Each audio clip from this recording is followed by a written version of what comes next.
Most of the encounters we feature on Strange But True fall into a clear category: sea monsters, UFO sightings, hauntings.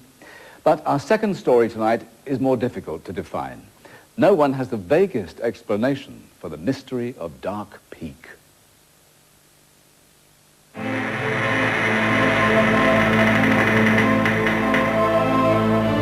Wild, remote, lonely.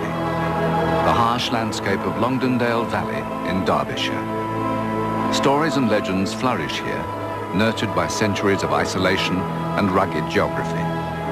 The Roman legions who marched across the moor are said to be here still, their ghosts seen in the dead of night. There are more sightings of strange phenomena and strange experiences in this valley than in any other part of the Peak District. More myths and legends, tall stories handed down the generations. Maybe, but there is one intriguing mystery that can't be written off quite so easily. Every year, there are reports of supernatural lights in the valley. I've been investigating the Longdendale lights now for 10 years, and there's hardly a year goes by without there being a sighting. I've absolutely no doubt about it that there's something there, but I don't know what it is. There are things stranger than we can think on these hills. I've never seen anything ever before like what I did see that night. It's an experience I will never, ever forget. Nearly 30 years ago, Barbara Drabble lived in the valley with her husband Ken, then the Chief National Park Warden. I was coming from my mother's in Manchester, lovely warm summer's night. Nothing unusual at all, just a normal journey. I was just in a hurry to get home. I saw the whole valley lit up with a very, very bright light. Made everything very, very clear. You could see the contours of all the stones, every little detail up on the mountains with absolute clarity. But it didn't dazzle the eyes at all. And also, as soon as you drove into it, it went very, very, very cold. The temperature dropped. It was a memory I will never forget. There wasn't anybody else about. I felt very lonely, very frightened, and it was the most unusual thing I think I could ever see. Ken! The light was still there, and I wanted somebody else to see it. So I dashed into the house. Ken! Quick! What? Come and see this! Quickly! What's the matter? Quickly!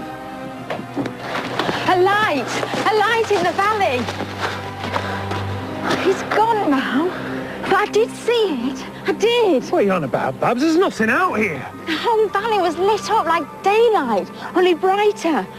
I drove the whole length of it while it was lit up. It was incredible. You're tired. You've been driving a long way, you imagine.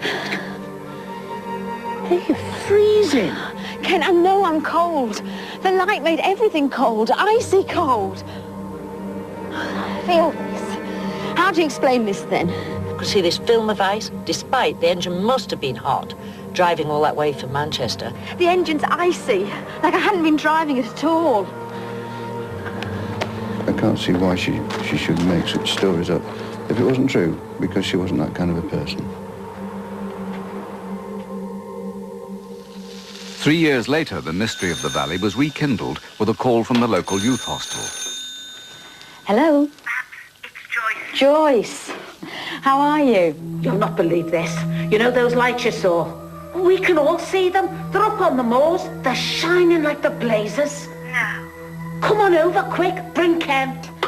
The youth hostel is seeing lights, like I saw. Come on. More likely a climber in trouble. I never for one moment doubted that I had seen it, but everybody else did, and I was just so relieved that other people had seen the light and could verify my story. By the time they arrived at Crowden Youth Hostel, the light had gone. But Joyce Buckley and a crowd of residents were adamant they had seen something. You better come with me. I think it was lights rather than light, and that a number of hostlers had seen this. Joyce, take that. Wait for my call. Could have been possibly a flare, a pyroilluminator, or a distress signal, and therefore I put into my mind an emergency of a rescue form. Ken drove the 2 miles to the bottom of Peak Naze Moor, from where the mysterious lights had emanated. We drove round up the shooter's track to the cabin on Peaknaze. There I lit the lamp. These lamps were large gas lamps, today museum pieces. They had to walk the last half mile to the ridge overlooking the valley, inaccessible by any vehicle. We walked across the moor in the direction of Torside Clough, where we made a lot of noise. Nothing was heard, so we carried on to the edge of the clough. There's no one here. There's no sign of anyone either. Peatland Crowden, this is Peatland Bravo. Are you receiving me? Peatland Bravo, this is Crowden, we're receiving you. Am I in the location where you saw the light? Yes, you're in the right location. But your light is nothing like we saw. It's too dim. It's like a candle in comparison with what we've seen. What they saw, I don't know, but they most definitely saw something which was brilliant, large, and beyond anything which a human being, I think, could carry up there. 30 years on, stories of the phantom lights continue to flow out of the valley. The local mountain rescue team's logbook reveals a consistent catalogue of call-outs prompted by spurious reports of weird lights. Yes, we get more than the average number of call-outs, in fact more than the average for the entire Peak District in this area. These are from motorists who have seen strange lights on the hillside. But on investigation, nothing's ever been found. Among the few people who live on the moor is artist and school teacher Sean Wood. There are certainly lights on the moors, and they've been there maybe twice a year since I first moved in 1980. 1980, in the January of that year, I saw the first one, large circular ball of light, purple in the middle, blue around the sides, and a white sphere completely around that. With so many local reports of lights, could they be explained by the man-made structures which stride the landscape? These electricity pylons, perhaps? We could have arcing and sparking from the insulators, which are very high up on the pylon, but this would be caused during wet weather and polluted conditions. It would be very difficult to see and almost impossible from ground level, and certainly couldn't be seen from any great distance. If they're not man-made, could the lights be something natural? Freak weather conditions, perhaps? I think ordinary lightning strokes can't be the answer, because a single lightning stroke lasts less than a second and is localized, of course, in one area of sky and couldn't light up a whole valley. There's a thing called will-o'-the-wisp, which has been known a long time, which is a sort of flickering blue flame which occurs over marshy, boggy ground. But this would be very dim and unable to light up a large area. One man, leading geochemist Paul McCartney, reckons he does have a scientific explanation for the Longdendale sightings. He's been working on a project he calls Earth Lights.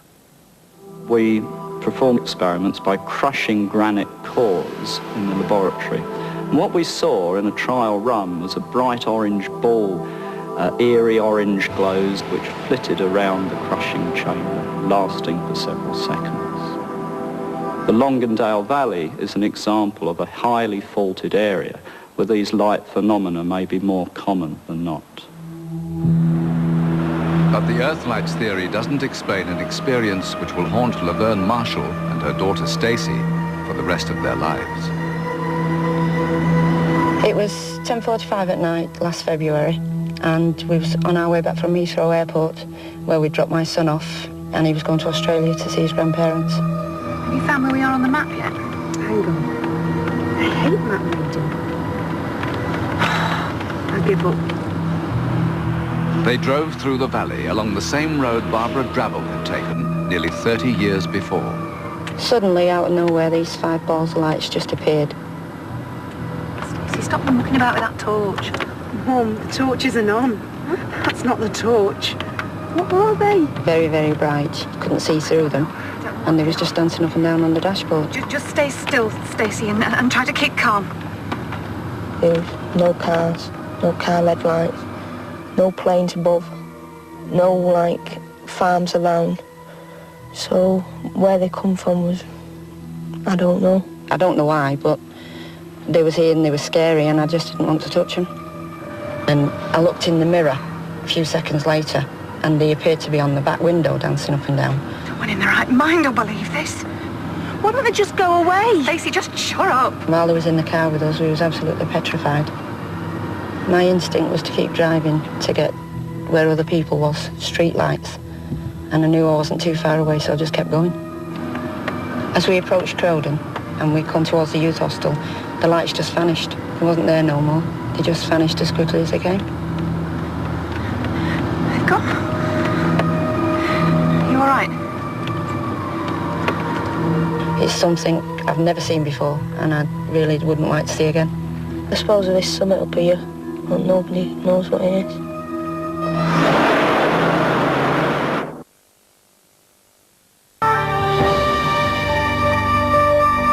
On the very edge